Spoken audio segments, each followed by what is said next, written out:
Hello everybody, video here for you today. This is the retro no cap recap of The Curse of Oak Island, season 7, episode 5, called Tunnel Visions. Originally aired December 13th, 2019. If you missed any of my recaps of previous and future episodes, there's a link to my Oak Island playlist in the upper right. Let's get into it. Previously on The Curse of Oak Island, people have been looking for an incredible treasure for 229 years. The borehole drilling has changed to the west side of the cave-in pit, closer to the money pit area. The team found beam timbers from a structure in one of the east side boreholes, but apparently no others. The drill rig is now just south of the road constructed specifically for the heavy equipment needed to install the sheet piling dam that is still in place from the previous season. In 1897, the Oak Island Treasure Company was excavating what they thought to be the original money pit shaft when they uncovered a flood tunnel made of hard clay and packed with sand and smooth beach stones. It was approximately 3 feet wide by 4 feet high. As usual, ocean water rushed into the shaft, causing it to collapse. The first west side borehole spoils from 99 to 109 feet reveal sand unlike any they have seen before. There is 4 feet of it, which matches the reported height of the tunnel from 1897. Extrapolating from the center of the U-shaped structure on the right side and going through both the east side and west side boreholes lines up much more to the center of the money pit area than the previously speculated line, which was more south. Since Terry's pencil drawn line was very difficult to see, I badly marked it in paint for you. They will drill the next borehole 5 feet west in that line, approximately where Terry's pencil is pointing. Gary, Jack, and Peter arrive at Lot 27, formerly owned by Money Pit discoverer Daniel McInnes. He also owned Lot 21, on which he built his house, Lots 1 and 23 as well. Earlier this season, Gary found what blacksmith Carmen Legg identified as swages for sharpening rock-cutting tools and could be as old as the 1400s.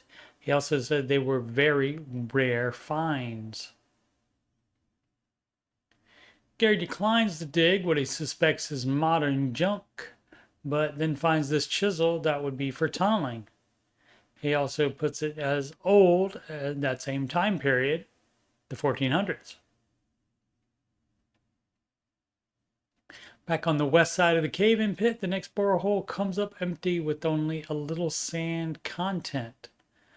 Rather than continue drilling, the team will get seismic testing done on the area as was previously orchestrated in the money pit area and the swamp. The new seismic test area is most of the remaining eastern part of the island, including Smith's Cove and the area between it and the money pit area. Seismic testing can detect tunnels 300 feet underground. Team has also commissioned ground-penetrating radar to be done on Lot 21. The existing McInnes House Foundation is a protected site, but in light of the recent finds on the lot, the team wants the GPR data that can detect what's underground, including any previously disturbed soil. Laird will then file a new permit based on that data for some subsurface excavations if warranted. Naval historian, author, and USMC retired Chip Reed is invited to the war room for his knowledge/theory of military involvement on Oak Island.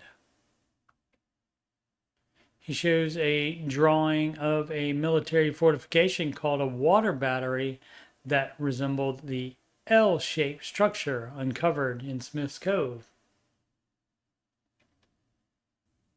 His research indicates that the French military was in the area in the early 1700s after the French founded Louisbourg, Nova Scotia, which is 310 miles northeast of Oak Island.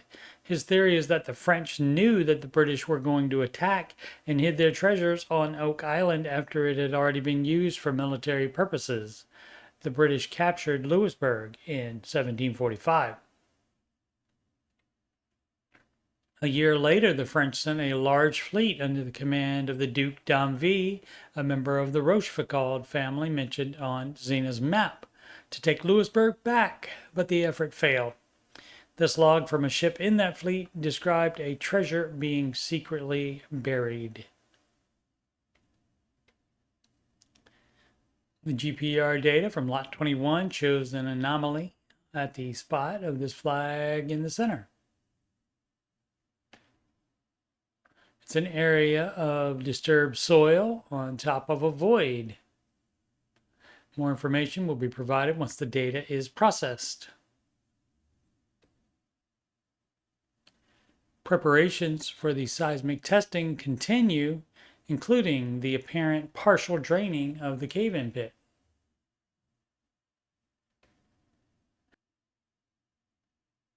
In 1863, the Oak Island Association dug a 120-foot shaft called Shaft 9.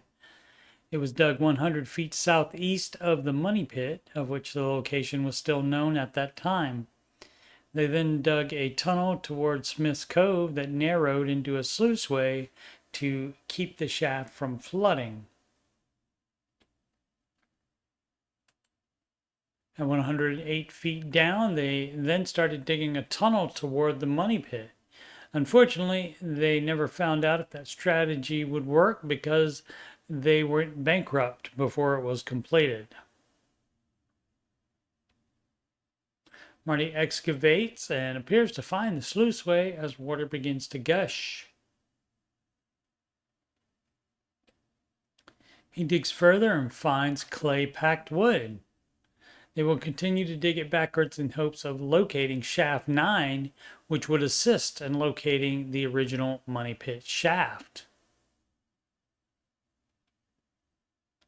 I'll continue doing retro no-cap recaps of seasons 7 and 8 of The Curse of Oak Island during the summer and early fall. All of the other episodes are already done and are in my Oak Island playlist. I'm also doing retro no-cap recaps of seasons 2 through 4 of The Secret of Skinwalker Ranch. Seasons 1 and 5 are already in that Skinwalker Ranch playlist. Season 12 of The Curse of Oak Island will be starting in early November if they keep to the recent schedule. Thank you so much for watching. Please subscribe, like, and comment. Siempre avanti.